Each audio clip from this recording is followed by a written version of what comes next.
Hello friends नमस्कार आज आपनालोকক মই এটা লোকেল চিকেনৰ ৰেচিপি দেখাব খুজিছো ইয়াত আছে 1 কেজি লোকেল চিকেন এটা বেঙেনা আদা নহৰু পেষ্ট 1 চামুচ ধনিয়া গুৰি 1 চামুচ জিৰা গুৰি তেজপাত আৰু 3টা পিয়াজ মই কেৱল এইখিনিহে ব্যৱহাৰ কৰিম আৰু ইয়াত মাংসখিনিৰ হিচাপত দিম নিমখ আৰু হালধি আৰু মাংস ভাজিবৰ কাৰণে দিম মিঠাতেল ইয়াৰ বাদে মই অন্য মা মছলা একো ব্যৱহাৰ নকৰো সাধাৰণভাৱে ঘৰত খাব পৰাকৈ এয়া মই লোকেল চিকেন বনাব খুজিছো যদি আপোনালোকে কালাৰ বিচাৰে তেতিয়া হলে ৰেড চিলি পাউডাৰ ব্যৱহাৰ কৰিব আৰু ইয়াতকে যদি বেছি মছলা খাই তেতিয়া হলে নিজৰ প্ৰয়োজন অনুসৰি মছলা দিব পাৰে তেতিয়াটো আৰু ধুনিয়া হ'ব বেছি মছলা দিলে এনেও বস্তুৰ সোৱাদ বেছি হয় গটিকে যদি আপোনালোকে প্ৰয়োজন অনুভৱ কৰে তেতিয়া হলে মছলা ইয়াতকে বেছি দিব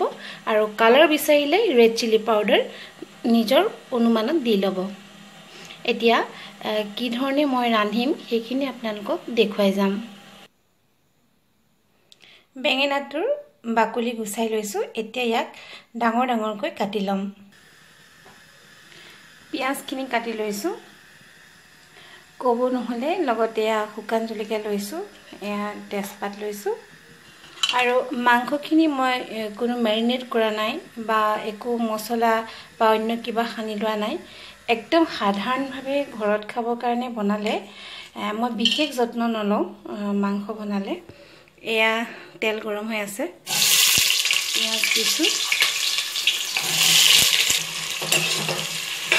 যদি মাংসখিনি মেৰিনেট কৰি লয় তেতিয়াটো আৰু ধুনিয়া হ'ব কিন্তু এটা মেৰিনেট কৰা নাই মই বা মা মছলা বেছি দিলে মাংস সোৱাদ এনেও বেছি হয়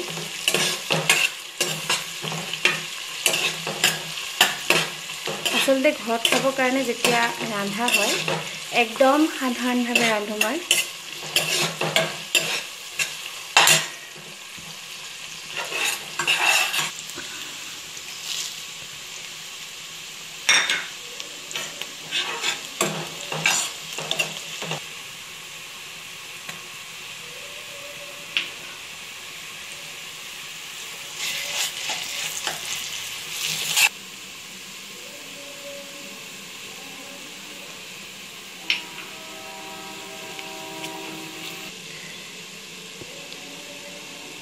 হালধি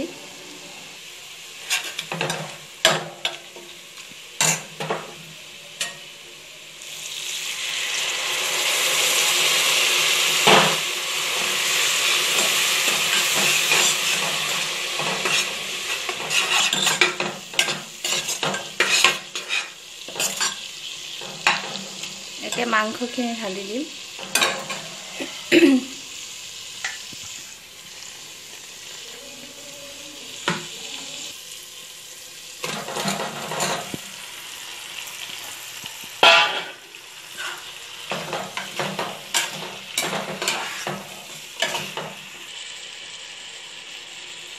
এয়া আন্দাজ মতে নিমখ দিলো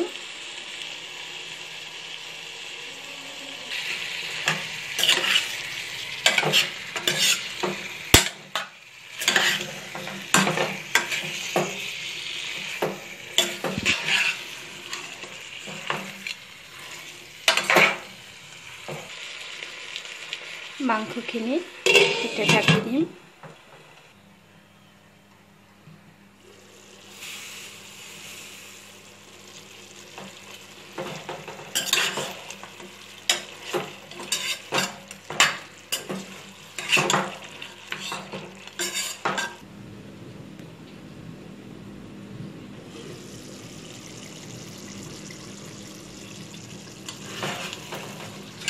গেছ মই বহাই দিয়া নাই কম কৰি ৰাখিছো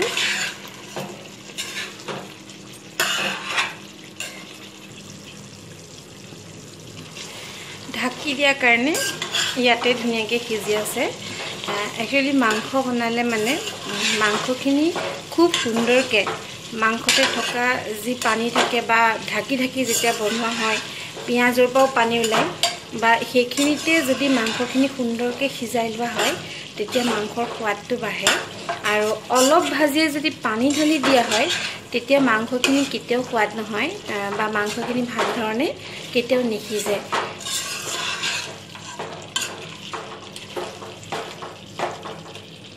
এয়া আধা ঘণ্টা হ'ল মই ঢাকি ঢাকি বনোৱা। পুৰা আৰু অলপ সিজিব দিম। তাৰ পিছত বেঙেনা দিব লাগিব।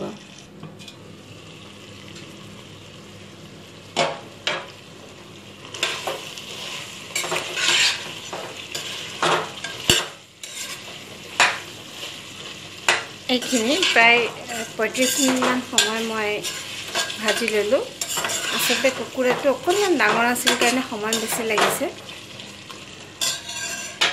এতিয়া ইয়াতে বেঙেনাখিনি দি দিলোঁ।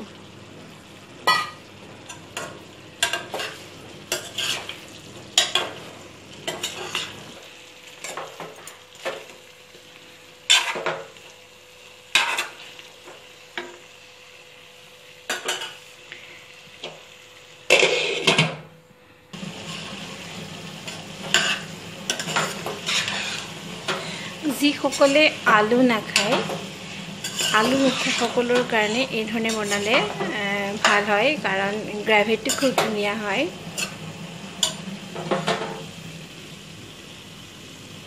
এতিয়া পানী দিম। পানী দিলোঁ। পানীটো এতিয়া অকণ বেছিকৈ দিছোঁ আৰু গেছটো মই এতিয়া অলপ বঢ়াই দিম।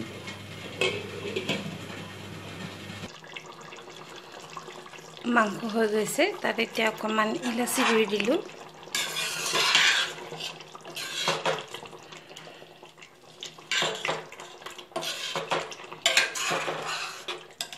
বেঙেনাখিনি ধুনীয়াকৈ গলি গৈছে আৰু